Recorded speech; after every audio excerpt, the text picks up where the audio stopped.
Bonjour à tous, aujourd'hui on se retrouve dans un petit parc bien connu de la région lyonnaise et je suis pas tout seul aujourd'hui, je suis avec un jeune pilote qui s'appelle Clément et voilà, on va lui poser deux trois petites questions puis on va essayer de faire vivre un petit peu la chaîne autrement qu'avec des raw runs parce qu'il y en a beaucoup sur ma chaîne.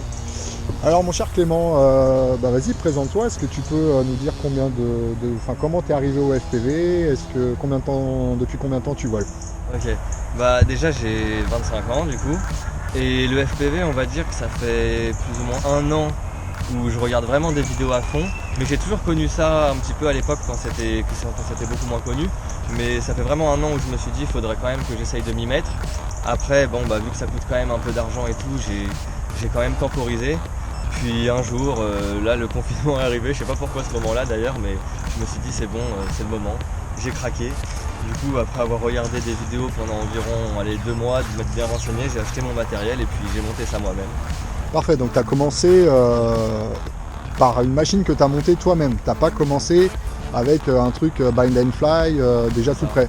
Ouais, en fait, si j'ai fait ce choix, c'est simplement déjà parce que j'ai vu que quand on était dans l'FPV, il fallait quand même être intéressé beaucoup par la technique, l'électronique et tout ça, savoir remplacer ses pièces, tout ça, parce que sinon on allait vite être lassé quoi, à la moindre casse quand on ne sait pas réparer, bah, c'est compliqué. Du coup je me suis dit je vais commencer directement en montant, comme ça je peux réparer mon drone.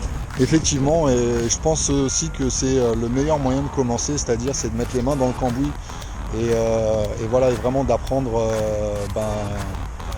par étapes et puis Et simulateur aussi. voilà, simulateur. Simulateur, parce que avant de faire mon premier vol, j'ai quand même fait, je pense, au moins 20 heures faciles de simulateur avant de sortir pour la première fois. Je voulais vraiment être sûr de rien casser, vu que j'étais budget serré, j'ai fait beaucoup de simu pour pouvoir maîtriser directement. Ok, ça c'est cool, c'est une bonne info parce que encore aujourd'hui sur Facebook, je vois des gens qui voudraient commencer tout de suite le FPV. Alors c'est vrai que, du moins sans passer par la case simulateur.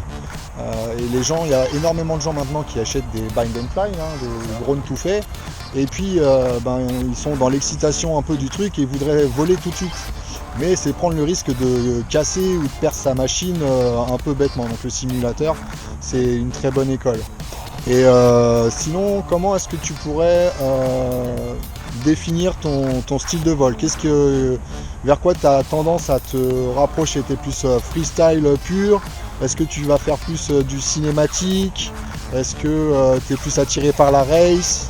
Bah, on va dire, moi, à la base, c'était plus le freestyle qui m'attirait.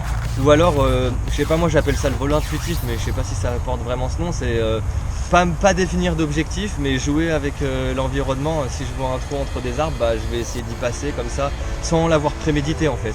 Et tout en essayant de rester quand même fluide dans les mouvements, pour que quand on enregistre une vidéo, ça soit quand même agréable à regarder.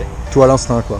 Ouais, voilà, c'est ça. Mais aussi récemment, je me suis mis un petit peu à créer des parcours pour faire un peu de la race, parce que je trouve quand même que ça augmente bien les réflexes, ça permet de se sortir de situation au dernier moment en fait. Si on a fait beaucoup de race, je trouve on est capable de prendre des virages assez nets, précis, sans trop réfléchir. Je suis assez d'accord, surtout pour ce qui est des trajectoires. C'est assez important.